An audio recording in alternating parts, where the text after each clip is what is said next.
Hey there, everybody! Welcome to our discussion of The Bachelor, episode 5. We are here to ring the royal bells, for Victoria has exited the Bachelor ballroom for good. The queen is gone. Long live Matt James the King. Wait, I thought he was a jester now. I thought that was articulated to us. No. Matt is a jester. She is No. never dating another Matt ever again, which... good luck with that. There are a lot of Matts out there, I'm just saying.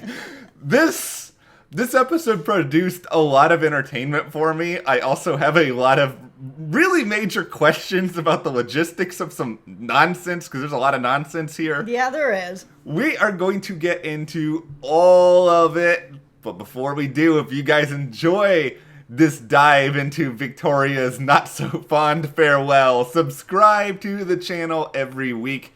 We are here. We're talking about The Bachelor. We're having some fun, possibly at some people's expenses. No, you don't want to miss that. Yeah, and I mean, I know our video is late this time around. Normally we have it up right after the episode, and going forward we will as well.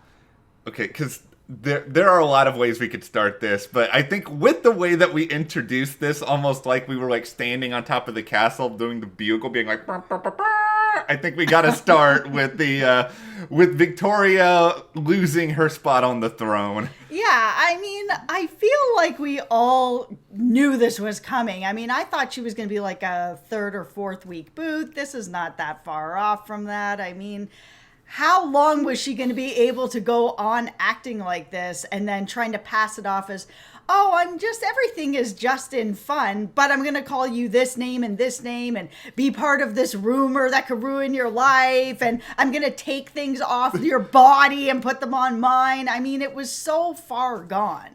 I will admit, I found it very entertaining. The one scene, she is just like, nothing is malicious. Everything is just fun. Then, like, 2 minutes later, she's, like, outside with the producers. Everyone is an idiot. I'm the only smart person here. I just thought, like, the whole turning of the tide with everything with Anna, and we're going to get into that as soon as everything happened with Anna, everyone was like, apologies.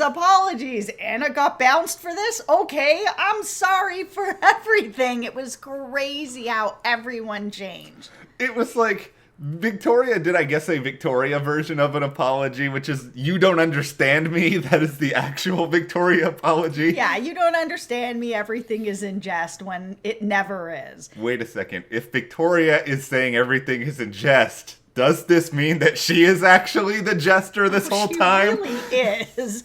I mean, even Matt called her out for some of this, where he was just like, she was, oh, you don't get the context. All right, give me a context where saying this particular word that I won't say here because we'll get demonetized Yes. makes sense. And there was just silence because it's the truth.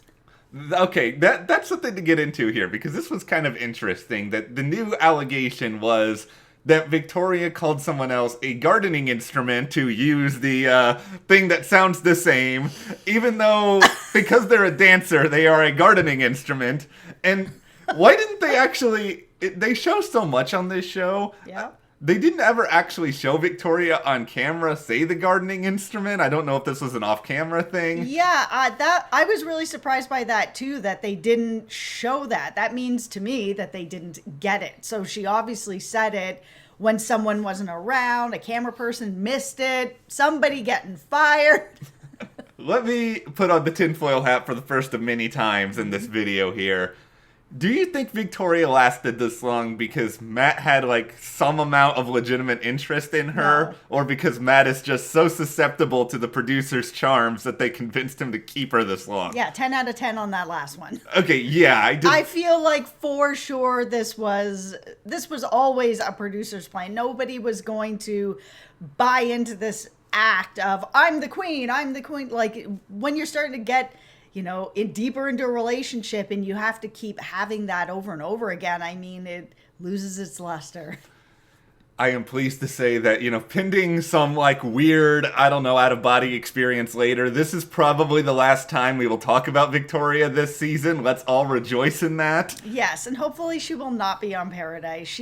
I know you think she's going to be. I feel like she won't be because I feel like she's just too not genuine, not actually there for anything other than the character. And I could be wrong, but that's what it comes across as. I mean, you did a little research on her Instagram and she's perfectly normal. She's not sitting around with a scepter and a crown and calling herself the queen. None of that stuff is happening. It's only happening here. Let me be clear. I don't want Victoria on Paradise. I just worry that the same producers who subjected us to her reign of terror for the past 5 episodes are going to pull something. I do find weird personalities fun sometimes. Yes. It's why I probably defended Bennett more than a lot of people out there in Bachelor Nation, even though Bennett is not perfect. At least it felt like he was a person. I also just want, if I'm going to have a villain on the show, I want this villain to feel real, which is where we're going to start to talk about Anna, who actually feels like she is who she is. And I know she was saying on the show, of course, like, this is not me. This is not me. No, well, it is you. Because you did this, and you said this, and you said it on TV, so you made that choice. It is a part of you. It may not be all of you, but it is a part of you. You said it, and I believe you. So that's the problem between, like, an Anna who feels like more of a genuine, bad guy on the show, where Victoria feels made up.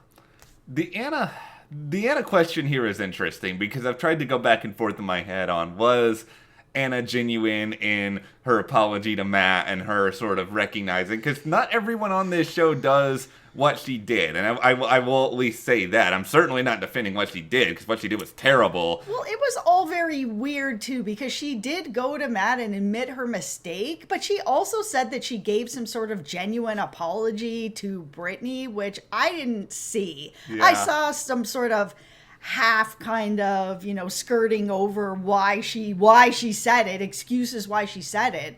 But there was no heartfelt, like, man, I was really wrong. I shouldn't have said that.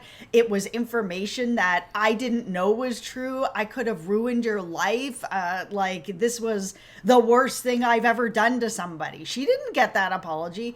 Matt got that apology. So when she got bounced and she was sitting in the car being like, I can't believe this is happening, I was just like, you can't believe you're facing the consequences for your own actions? It's shocking, I know, but like, here we are. Yeah. Anna did a terrible thing. You have to face consequences for it. It's pretty simple, and I'm trying to look over this whole situation. Here is what I believe happened with Anna. I think Anna got herself caught up in a situation where there's a lot of nastiness in this house. There's a lot of people saying terrible things. I think Anna was clearly a part of that. And I think when you get caught up in that environment, I think she must have forgotten that the cameras were there, or that what's actually real about this show. And she just started gossiping and saying horrible stuff that's not even true. And then she realized, oh bleep, this is a TV show. This is going to be out there. I just ruined this person's potential, the perception of her outside the show. And I think there was a lot of backpedaling. I can't speak to if she was genuine or not, but I think she realized the consequences of, oh, I'm going to be a really bad person on TV now.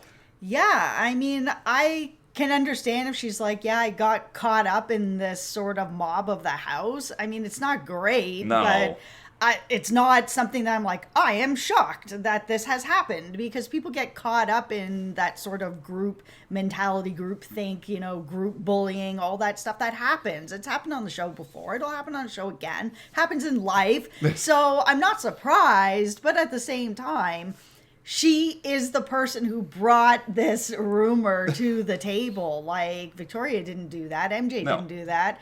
Also, how did MJ get out of this completely unscathed at the beginning? Like, she was 100% part of all of this. And Anna got bounced, Victoria got bounced. She's still there being like, I don't know who these girls are. She was busy leading by example. Like, that is what MJ was doing. She was practicing peace and harmony, which we will get to later on in this video. But yeah, somehow MJ manages to duck and cover the situation. There are other people, like, Kit had some not so nice things to say earlier this season. She got a one-on-one date later. Yeah, so that got completely also glossed over, because when Sarah was there, I believe that it was Kit that was basically telling her, every day you're in this house, we are going to make it a misery for you. So it was kind of shocking that just got kind of glossed over a little bit.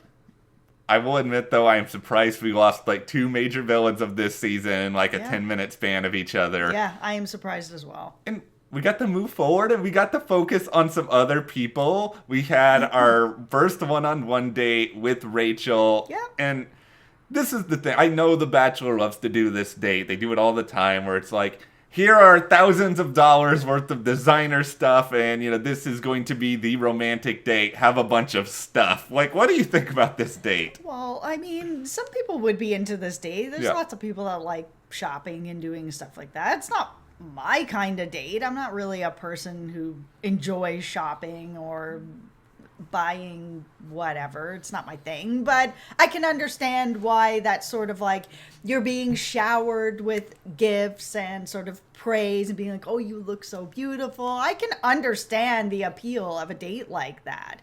And when you're in the pandemic right now, you got to get creative with your dates that are a little more intimate.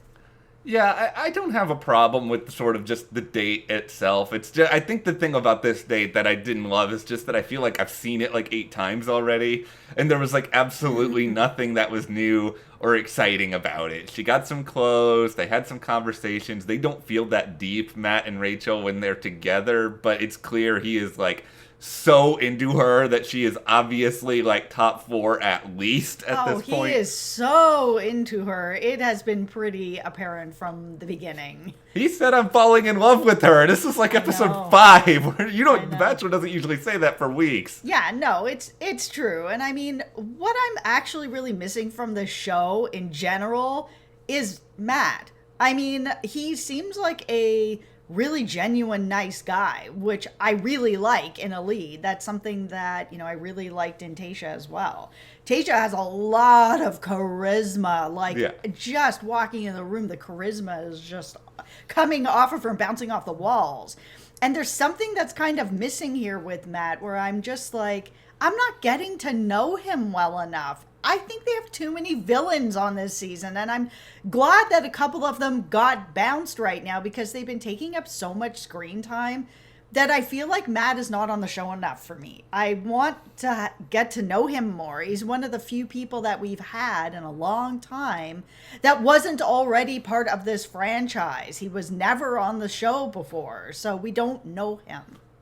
That is one of the problems that I'm having with him, is just that because I don't know him, I don't really have that much time to spend with him. I don't really get a sense of what Matt's personality is when he's not on TV. Like, I've gotten bits and pieces of his backstory and heard a little bit about that, and he's gone through some stuff, but it's like if I was to, not that this is even possible in the modern day anymore, but if I was like at a bar hanging out with Matt, like I have no idea what Matt would be like. I don't know what we would talk about. I don't know what our shared interests would be. It's just kind of a like up in the air right now. Yeah, he's talked a little bit about this at the beginning of the season, that he is sort of a little bit more closed off, that it's taking a while for him to get going and things like that. And, I'm feeling it as a viewer. It is taking a little while for me to get to know Matt, and it's kind of a bummer because I was really excited about him before the season. I'm still excited about him now, but I really want to get to know more about him. And these one-on-one dates, I'm getting to know more about the women than I'm really getting to know about him. And that's kind of the way these dates normally go anyways. But we usually know this person from the season before where they were the person on the date I'm getting to know.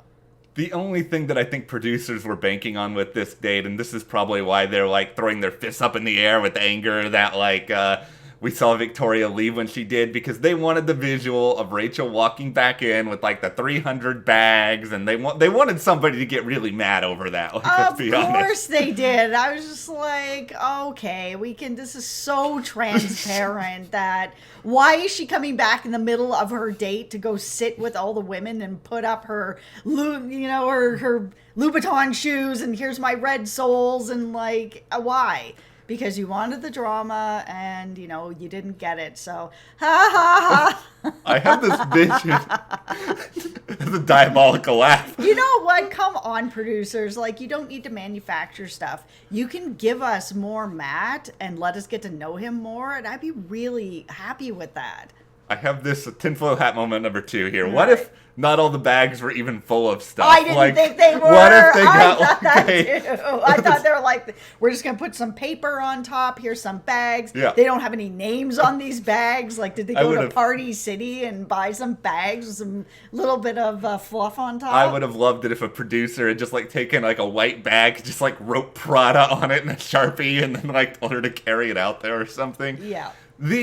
We'll talk about the other one on one day. That was also really interesting too, is that the Louboutins, I mean, a lot of people know what they are. You see the red sole, it's very like apparent what the shoe is. Even if you are not a fashion person, you know what they are. Yes. But they didn't say that. They just kept calling them the red-soled shoes. I'm surprised there wasn't like Louboutin on everything, on a box, on a bag, on, you know, written across her forehead. Like, where was that?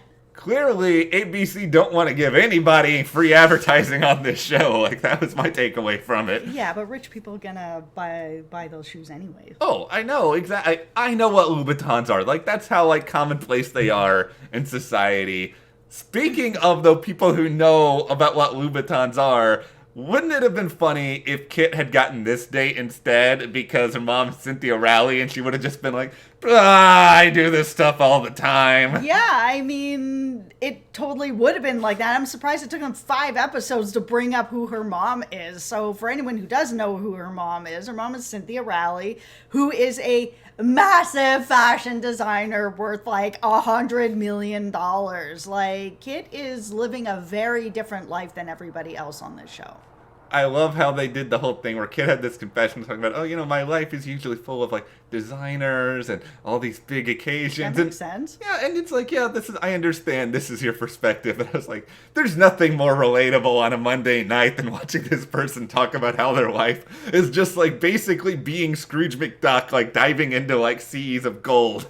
Yeah, it's true. And, you know, it makes it then, like, I'm glad that there is someone who is this wealthy on the show and that it does sort of show this other side of her as well. That's like, okay, yes, I have so much money, Scrooge McDuck, but I also have other things that I like to do, like I like to cook or whatever.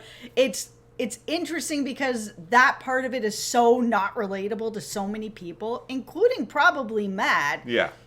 That it was nice that they kind of pared down the date a little bit to be more about just the two of them and like doing something else that they can both relate to. Tinfoil hat moment number 3 here. Okay. I'm putting them on now too. Rachel got like an afternoon portion, an evening portion. All these other people get like these full dates.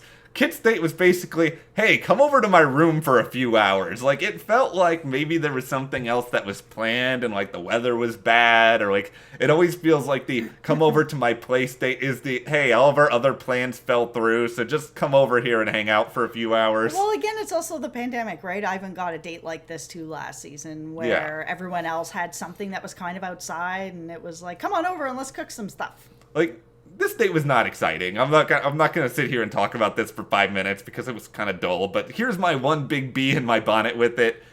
Kit kept talking about how she loved baking. It's like baking when cooking with her mom is like the way they connect, and you know, hats off to that. But she and Matt make cookies. I love cookies. Yes, you do, and you make good cookies and gluten-free cookies that are good and they don't taste like sand in my mouth. They're so good. It's one of my biggest culinary achievements in life. I don't think I ever saw them eat anything they made. It was just like, what was the point of this? Like, you guys spent this time with did the cookies suck or something? Like, what? This show is so afraid of showing anyone putting any food item into their mouths that it's like, what a waste of time. Eat the freaking cookie. I want to know if the cookie is good. People like watching people eat stuff for some reason. I mean, mukbangs are on YouTube everywhere where people are just like eating and drinking and talking and they're getting millions of views. Yeah. Not that I need to see Matt James eating for like 5 minutes or something. Just show that they're normal people. Is that too much to ask? Yeah. Okay. I'll take the cookies. We will take all the cookies provided that they're gluten-free so you can actually eat the cookies, but I hope they're okay. My cookies are better. All right. Oh, they are. And I've got pictures of cookies and gluten-free donuts and all kinds of stuff up on our Instagram at Matt and Jess TV if you want to see.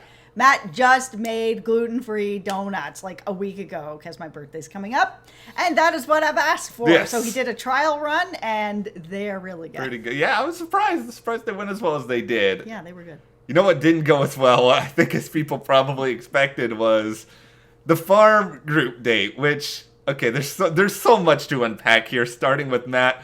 I am a secret farmer, which is just like out of nowhere. And then you've got like this farmer dude named Ty, which I'm 95% sure they found at a casting page somewhere, because Ty is like talking like with all these like analogies between farming and love. It's like, how does Ty know it? Why is Ty so articulate about matters of the heart? I don't know. Can Ty come on Bachelor in Paradise? Like this man clearly knows his stuff. Yep. Why didn't they just bring old Matt Donald back, like that dude who was just barely on the show that everybody really liked?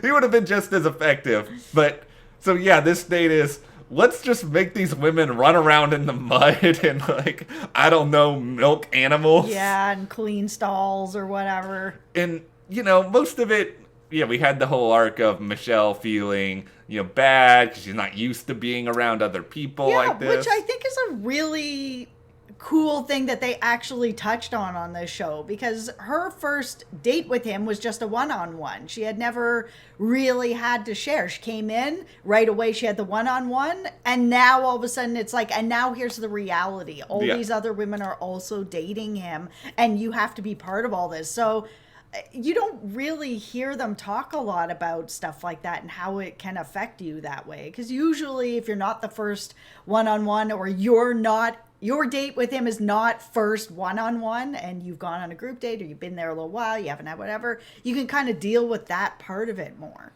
I appreciated a couple of things they did. I appreciated that stuff with Michelle. It was understandable. Yeah. And I understood Abigail sort of waking up to the reality of, this is episode 5. We're like halfway through a lot of this competition. I still don't have a one-on-one date. Like, what am I doing wrong? Do I need to open up more? I mean, she does end up getting the group date rose and talks a little bit about how, if the two of them have kids, there's a good chance they could be deaf. And there were some, emotional, heartfelt moments. But you don't always hear people talk about like the logistics of it.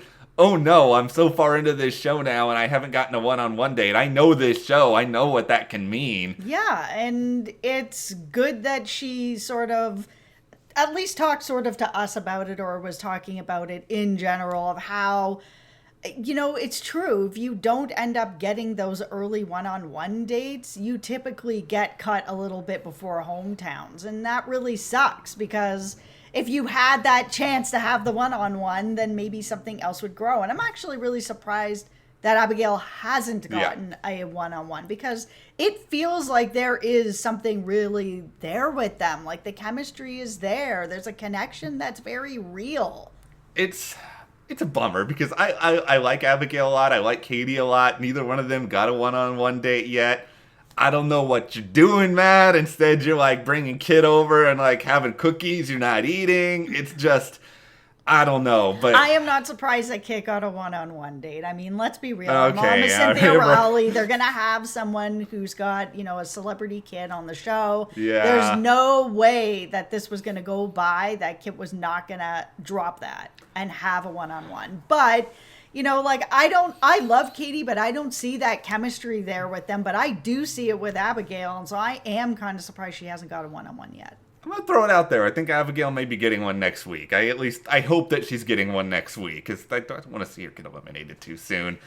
My favorite, I don't know if this is my favorite part, because that would suggest I actually enjoyed this, but I have been spending these past several hours crafting an MJ impression to debut on the world. All right. Okay, so to set things up here, MJ was called out by Jasenia for coming up with the varsity versus the JV, the junior varsity, the new people who showed up, which is just dumb. But it is dumb, but at the same time, I get why it bothers her, why it bothers the new people. The new people had a really hard time. We've seen people come in new in the middle of seasons or near the beginning of seasons before, and it's never really been like this. But MJ, man, when you're called out on something, I don't do anything like that. I lead by example. I practice peace and harmony. I lead by example. Let me say that again. Do you know how I lead? You are wrong. You are making yourself look dumb. It's like she is like claiming she is the most peaceful person, and yet she is talking like a pro wrestler who's like hyping up a pay-per-view and is just like, let me tell you something, brother. And it's like she's like going full Hulkamania here, and it's just MJ, this is not helping you. People can see what you did. Yeah, and I mean, you are leading by your example. You are acting this way and you are leading this way. It is what's happening. That's why I was so shocked. It was like Anna got bounced and we saw Victoria leave and MJ's just like, do, I'm completely fine. I was like, whoa, you were so involved in this. How are you still here? How did nothing happen to you? It all leads towards MJ and Jasenia getting the Noah and Bennett memorial. You guys have to show up early to class, aka the cocktail party, so I can talk to you. And they show up, and at first it is MJ just being like, I'm a good person. You're so wrong for doing this. How could you do? You're spreading falsities. And it's like Jasenia fires back. They're heated. They stop talking. There's this moment where it seems like Jasenia is about to just start some like casual, like, oh, you know, this room, but like halfway through saying it, MJ is just like, I'm done with you. You're done talking. You just sit there and you know what you did. It's like, can we just tone it down a little bit, MJ? It's sort of like, it was almost like she was like, do you want a cup of tea? No, I don't want your tea. I will pour your tea all over the floor. MJ is terrifying. I will just say that right now. I am glad I am not on a season of, well, I'm glad I'm not on this show, period, but I'm glad I'm not on a reality show that involves her at all. No, it's a look for you, MJ. I'm worried now that MJ is going to come into the comments and being like, I was about harmony on here. Why are you yelling in my voice, even though it sounds exactly like me? That's fine. She can come into the comments. If you watch this video for 26 minutes, MJ, come and tell us off. We can take it. It is fine. Okay, well, let's ask you guys, do you think MJ is going home next week? I think it's kind of got to happen. What did you think about this episode? Who are you rooting for? Share in the comments, and if you like this video, subscribe, give us a like, support us further, check those links to the store, our Patreon, and we'll see you here next time.